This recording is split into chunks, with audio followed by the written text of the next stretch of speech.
Micrófono abierto. Jóvenes en la casa, donde las voces de la nueva generación se alzan con fuerza.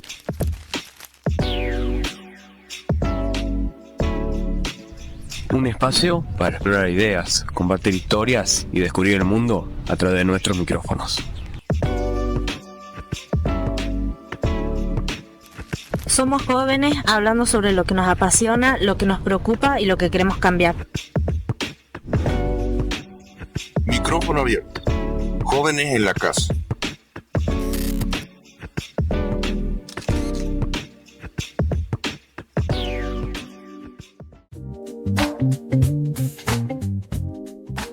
Hola comunidad, bienvenidos y bienvenidas a Micrófono Abierto, Jóvenes en la Casa, un podcast creado por adolescentes que no tienen miedo a alzar la voz.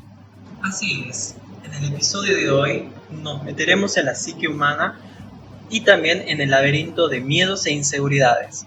Hoy nos acompaña el psicólogo Sergio Viarte para desvelarnos algunas de las preguntas que tenemos. ¿El miedo sirve para nosotros? ¿El miedo es un factor fundamental en la vida del ser humano? Hoy, en este capítulo de Micrófono Abierto, Jóvenes en la Casa, le damos la bienvenida a Sergio Real para explorar el fascinante y a menudo inquietante mundo de los miedos.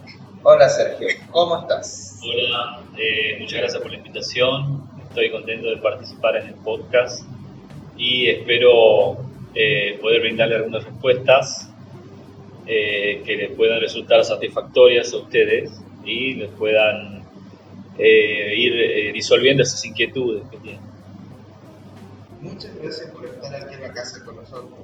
Para empezar, quiero preguntar, ¿qué diferencia hay entre el miedo y la ansiedad? El miedo y la ansiedad no tienen diferencia. La ansiedad y el miedo están categorizados, podemos decirlo, en la misma familia. A donde sí puede haber una diferencia es con la angustia, porque el miedo generalmente lo que se genera ansiedad, porque la ansiedad puede ser previa al miedo, porque primero, por un lado el miedo lo podemos notar como que está dirigido a un objeto, o sea, cuando el objeto se hace presente, ya sea, puede ser una araña, sangre, puede ser agujas, puede ser botones. Bueno, cuando ese objeto se presenta, produce una reacción física de miedo. Pero también puede haber ansiedad en el momento anterior, o sea, en el momento anticipatorio de ponerse en contacto con el objeto, entonces ahí se produce la ansiedad. Eso serían como las mismas familias, el miedo es una emoción, la ansiedad es como un sentimiento que van juntas, conectadas. Pero sin embargo hay una diferencia con la angustia, donde la angustia es un sentimiento muy físico, corporal. Puede haber el sentimiento de ahogo, de palpitaciones, de un malestar en el pecho, pero la diferencia con el miedo es que la angustia no tiene un objeto, es sin objeto, o sea que muchas veces las personas dicen, no sé, hoy me siento con una cosa acá, con algo acá que no se puede explicar, pero sin embargo no están en contacto con algo que le da miedo, no tuvieron un episodio de, no sé, de violencia, o no tuvieron nada que puedan decir, no, bueno, mi estado es producto de esto A que me sucedió, o esto B que me sucedió, o esto C que me sucedió ayer, hoy en la mañana. Entonces, bueno, la diferencia puede ser marcada entre angustia y miedo, pero miedo y ansiedad es como que van de la mano, son sensaciones productos que van juntas. ¿Por qué sentimos miedo? Bueno, en general el miedo es una emoción que está en los seres humanos, pero también está en los animales. Uno fácilmente se da cuenta cuando un animal tiene miedo, una conducta del miedo en el animal. Los perros, por ejemplo, es cuando tienen la cola hacia adentro de las patas y se detecta como que el animal tiene miedo. Se hizo experimentos también con ratas en donde se detectó una sensación muy parecida al miedo que se ve en el humano, totalmente reacciones físicas, palpitaciones, taquicardia, aceleración del ritmo cardíaco. Entonces lo que se se planteó en la comunidad científica es que el miedo es una reacción que ayuda a sobrevivir. ¿Por qué? Porque si uno no tiene miedo, se expone al peligro fácilmente y puede hacerse daño o morir. Entonces el miedo lo que hace es una reacción que se da en determinada situación, que lo que hace a una persona o a un animal lo alerta, le dice: pará la pelota, hay un peligro, tenés cautela, manejate con despacio, con precaución. Entonces, si no estuviera el miedo, fácilmente estaríamos expuestos al daño. O sea que el miedo es como una emoción que tiene su función, la de prevenirnos ante un daño que puede ocurrir real, un daño percibido, un daño imaginario. Bueno, el ser humano ya cuando tiene fantasía e imaginación, ya se puede hablar de, uno le tiene miedo a objetos y también a fantasías que pueden suceder. Entonces, podemos decir que la emoción es eso, es que el miedo es una emoción que tiene su función y que puede volverse patológica o puede volverse causándonos malestar. Bien, hablamos de que la ansiedad y el miedo van arraigados. ¿Y fobia y miedo son lo mismos? Sí, fobia y miedo estaríamos hablando de lo mismo. Digamos, el miedo es la emoción y la fobia ya sería una categorización, una palabra que fue designada por médicos para nombrarlo de una forma más académica o más médica. Entonces, fobia es lo mismo que miedo, ¿sí? Hay fobias para todo, hay fobias. Cuando yo hablo de fobias, yo ya hablo, en este caso, de un temor, pero de un temor, puede haber una diferencia entre miedo y fobia, en el sentido de que fobia ya es hablar en el terreno, claro, de un exceso. Ya se cruza un umbral en donde esa fobia impide las actividades normales de la vida. Entonces, por ejemplo... la aracnofobia.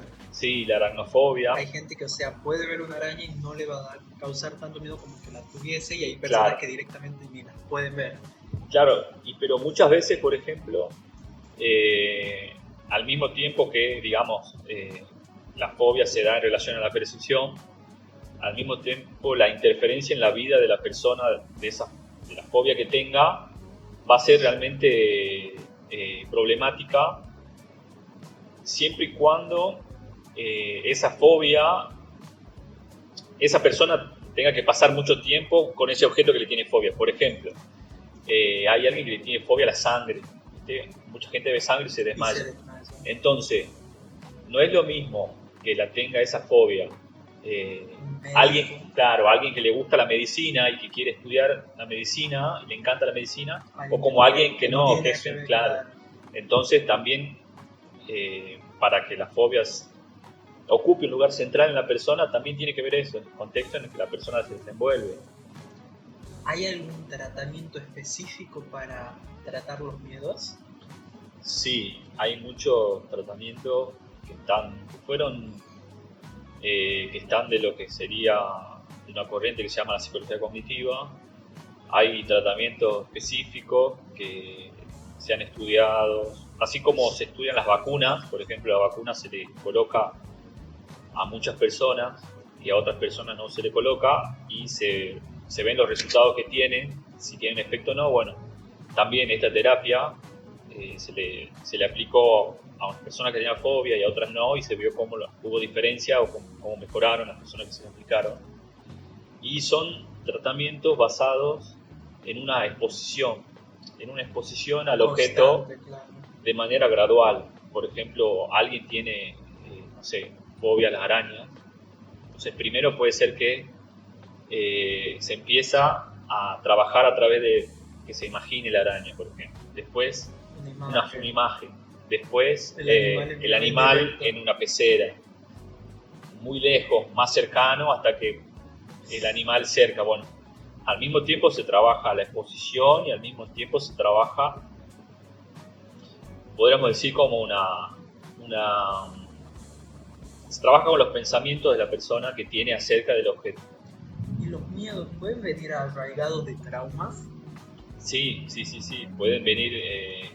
Siempre los orígenes son personales, cada uno le puede dar un origen al. Sí, por ejemplo, muchas veces por ejemplo, el miedo a los perros puede ser cuando un perro lo haya mordido. Bueno, sí, pueden ser a través de situaciones. Justamente, obviamente, lo que más causa temor a una repetición es cuando uno tiene una situación traumática. ¿Traumática qué sería?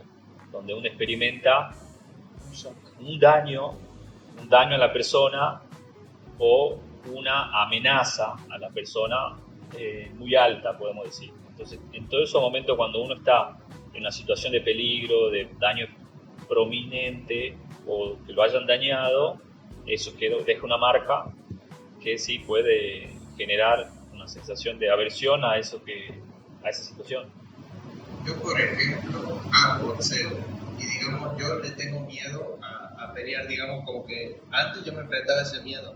Primero, en mi primera clase yo quería y yo amaba el boxeo, pero le tenía miedo a pelear, ¿me entendés?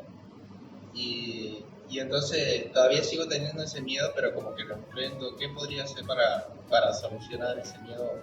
Bueno, justamente eso, en un primer momento la psicología trabajaba los miedos a través de buscar la eliminación del miedo, o sea, la desaparición del miedo. Muchas veces lo que se hacía eran estos tratamientos de exposición en donde se buscaba que la persona deje de tener miedo. Por ejemplo, vos que dejes de tener ese miedo, que desaparezca ese miedo y que vos te lances al combate, ¿no? En el boxeo. Pero se veían que esos tratamientos tenían muy poca, eran a corto plazo, no eran a largo plazo la resolución. Entonces, ¿qué se buscó? Se buscó otro tipo de se buscó de otra forma trabajarlo. Se sigue trabajando con la exposición, pero al mismo tiempo se trabaja como en una segunda etapa o una segunda vía a través del pensamiento, de poder modificar el pensamiento.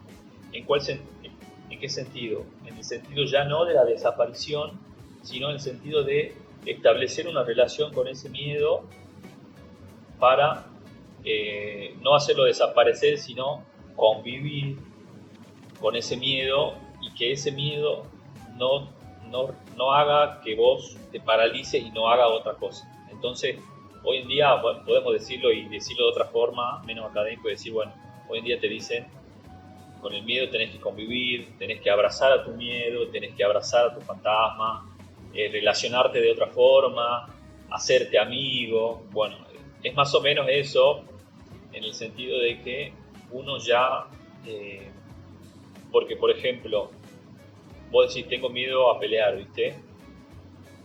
Pero ¿qué hago? Lo mismo peleo, a pesar, el miedo no se fue, está ahí, pero lo mismo peleo. O sea que hay una relación en la que vos vas dominando ese miedo y no te impide poder llevar a cabo tu actividad, que esa actividad está acorde con tus valores, con tu deseo, con tu placer, con tu ganas, no sé, de ser un profesional, de ser un campeón, de ser un atleta de alto rendimiento en ese deporte y que vos querés superarte, alcanzar metas en ese deporte. Entonces esos valores, ¿qué hacen? No hacen desaparecer el miedo, pero lo que hacen es que vos puedas relacionar de otra forma para poder generar tu actividad, además de que está el miedo. Tengo entendido de que en la neurociencia dice que nosotros tenemos un tipo de memoria que se llama memoria filogenética. Sí. Refiere a un miedo heredado de nuestros ancestros. Desde tu área de trabajo, que es la psicología, ¿estás de acuerdo con esa teoría? Sí, estoy de acuerdo, porque cuando uno habla de ancestro, cuando uno habla de lo que sería memoria filogenética, está hablando de una memoria, porque nosotros, la ciencia, bueno, ustedes saben que la ciencia lo que vino a decir en un momento, la biología más que nada, es decir, nosotros los seres humanos no somos seres especiales, no somos seres únicos, sino que nosotros venimos, al igual, somos parte del reino animal, Claro, nada más que evolucionado. evolucionado. Entonces, bueno, la memoria filogenética, lo que se plantea desde la biología es que existen todavía vestigios o existen esas estructuras que fueron en algún momento del simio, hoy en día en nosotros. Entonces, bueno, me parece que sí, justamente el miedo es eso. El miedo es una reacción tan rápida, tan automática, que no hace falta unas estructuras superiores, que son las estructuras del pensamiento, para que se activa automáticamente. Hay muchas reacciones que se activan así y que pueden ser de esta memoria filogenética, y que justamente la lucha del ser humano es poder dominar esta memoria a través de otras estructuras, porque esta estructura de la memoria filogenética está en el centro y después se fue generando en el cerebro otras estructuras que fueron las superiores, que posibilitaron la fantasía, la imaginación, la creatividad, y que esas tienen que dominar, están conectadas con las otras, y que tienen que dominan, en el sentido para vivir en comunidad en democracia, dominan a las que son las emociones primitivas, que son la filogenética, que son el miedo, la ira, el asco. Son esas como las emociones universales que están en todos los animales, pero el humano tiene otros sentimientos que son mucho más evolucionados y que dominan estas filogenéticas. Sí, estoy de acuerdo con eso. ¿Cuáles son los miedos más comunes? Los miedos más comunes, bueno, son los miedos en el que uno se ve amenazado, ¿no? Por ejemplo, el miedo a la muerte es un miedo muy común en todos, porque, digamos, es la culminación de la existencia, la culminación de como los placeres, de la felicidad, de toda la existencia. Bueno, ese puede ser un miedo muy común en todas las personas. Bueno, el miedo a la agresión, el miedo a un daño físico, esos son como los miedos más comunes. Hay personas que les gusta sentir miedo. Bueno, yo creo que así como hay una plasticidad en las personas, una flexibilidad en las personas con los miedos, también hay una flexibilidad en las personas con algunas sensaciones corporales. Muchas personas pueden sentir placer cuando dicen siento placer en esa adrenalina, en esa sensación de vértigo que te da cuando estoy corriendo riesgo o estoy amenazado, estoy en una cornisa. Bueno, esa adrenalina puede hacer a ciertas personas sentir un placer que justamente retratan lo que es esto que te digo. El ser humano tiene muchas veces una infinidad de caminos, posibilidades para poder y enlazar, digamos, y sentir placer de diferentes maneras, que esas infinidades, una de ellas puede ser las sensaciones físicas de vértigo, de palpitaciones, de adrenalina. Bueno, eso puede ser. Y después así te puedo decir muchas sensaciones de placer que pueden tener las personas. Muchas personas, no sé, estudiando, o si no también al mismo tiempo haciéndose algún daño físico, también pueden sentir placer a algunas personas. Y eso tiene que ver con la singularidad humana. El espectro humano tiene distintos niveles y va, como te digo, de un umbral a otro. Y hay mucho camino. Y bueno, la psicología justamente lo que trata es eso.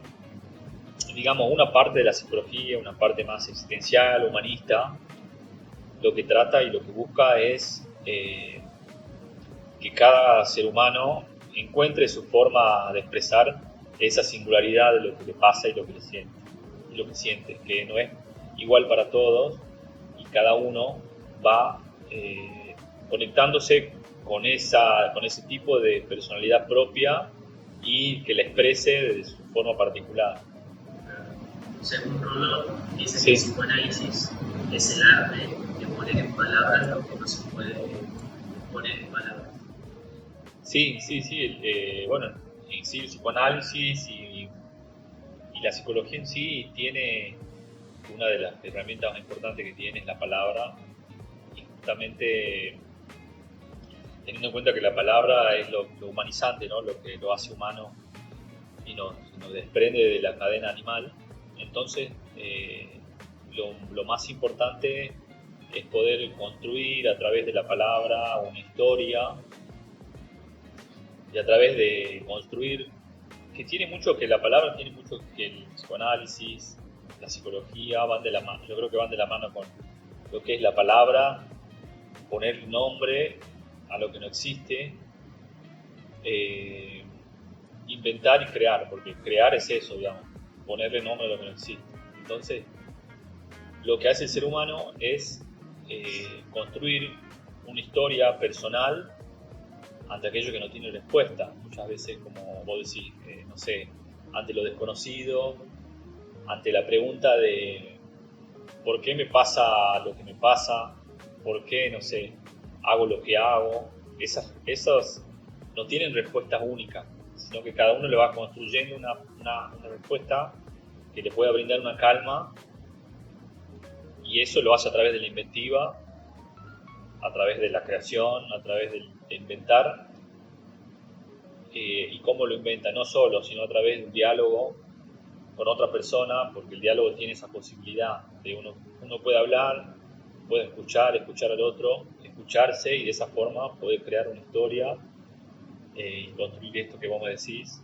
Nombrar es construir narrativas, construir historias acerca de las diferentes cosas que me pasan, de lo que soy. Y eso sería, me parece a mí, más que psicoanálisis, también gran parte de la psicología tiene eso. Bien, ¿les parece si abrimos la sección más personal del podcast? Hagamos. De lo que hay en la mesa, ¿qué objeto te llamó la atención o más te gusta? Lo que más me gustó, lo que está en la mesa, Nosotros. el disco El disco de vinilo. de vinilo. ¿Por qué? Bueno, porque me gusta la música, yo creo que la música también hay un área también que se llama musicoterapia, donde muchas personas hacen terapia a través de la música. Yo creo que tiene mucho de curación, puede aportar mucho a lo que es la salud mental, puede aportar mucho al bienestar, y al mismo tiempo, bueno, es un artefacto de la humanidad que es único. Yo creo que ningún otro ser de esta tierra puede hacer música, y me parece que es algo muy brillante. ¿Qué música te gusta? Yo escucho de todo, escucho tango, cumbia, música clásica, reggae, rock, de todo. ¿Un artista específico? Un artista específico no tengo, pero por ejemplo, no sé, hoy en día lo que más escucho, te puedo decir, no sé, se me viene a la mente, por ejemplo, ayer estuve escuchando Conociendo Rusia, Catril y Paco, Santiago Motorizado, de rock. Escuché Fito Páez, escuché una banda que se llama Beirut, escuché Pearl Jam, The Strokes, bueno, Muchísimo. varieté. Solamente conozco Fito Páez. ¿Qué miedo tenés vos? Yo tengo el mismo miedo que vos, el miedo a los perros. Yo tengo ese miedo desde muy chico, tengo el miedo a los perros, que es más, hay veces que doy una vuelta manzana por un perro, sí. Daba antes, sí, ahora ya no, últimamente ya no, pero antes sí. ¿Cómo lo trabajaste? Bueno, justamente lo trabajé dándome cuenta de todos los pensamientos anticipatorios que tenía a ir acercándome a ese objeto que eran los perros. Digamos, yo iba y pensaba, bueno, me va a morder. Pensaba algo que está muy arraigado en lo que dicen todos, es como que el perro huele cuando vos tenés miedo, ¿viste? Entonces yo decía, bueno, el perro yo soy pan comido porque yo le tengo miedo, el perro sabe que yo le tengo miedo, bueno, me va a atacar, ¿me entendés? Pero al final después me di cuenta que solo eran pensamientos míos, ¿me entendés? Y pensamientos que no tenían muchas veces, que muchas veces pasaba y el perro ni bola me daba. Entonces eran como, empecé a darme cuenta que eran pensamientos que no coincidían con lo que pasaba. Después me daba cuenta, pero si muchas veces yo pasé y no me hice nada, bueno, de esa forma lo voy manejando. Obviamente no te digo que ya no tengo miedo, pero sí, muchas veces voy y me doy cuenta y me digo, no, me doy cuenta de las veces que pasé y no me hicieron nada, me doy cuenta de que muchas veces eso de que los perros huelen el miedo me parece que es mentira porque no me atacaron. Entonces, bueno, de esa forma, digamos. Sergio, para finalizar, Sí. más o menos, ¿qué consejos le darías a las personas que luchan contra sus miedos? Sí, bueno, un consejo, bueno, justamente esto que te decía, últimamente la psicología ha demostrado que en realidad la eliminación del miedo no se da en un resultado a largo plazo. Lo que se puede hacer es tratar de convivir con el miedo, que el miedo no paralice, y cuando se paraliza se puede buscar una ayuda cuando no se ha encontrado otra solución, por ejemplo una atención terapéutica, psicólogo, psiquiatra, y un consejo puede ser esto: tratar de convivir con el miedo, de hacer las cosas a pesar del miedo y tratar de entrar en una relación con el miedo en donde se pueda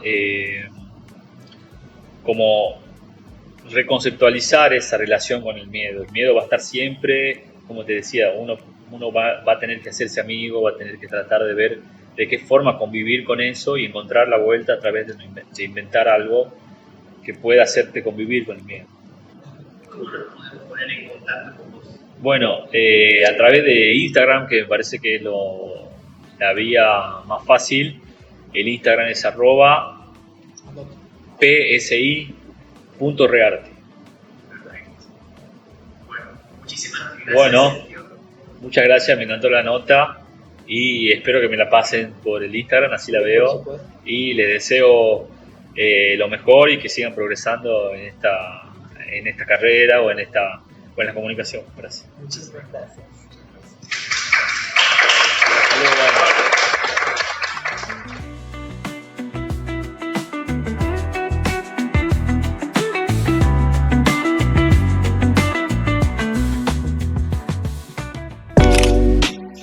Muchas gracias por escuchar Micrófono Abierto, Jóvenes en la Casa. Hasta el próximo episodio.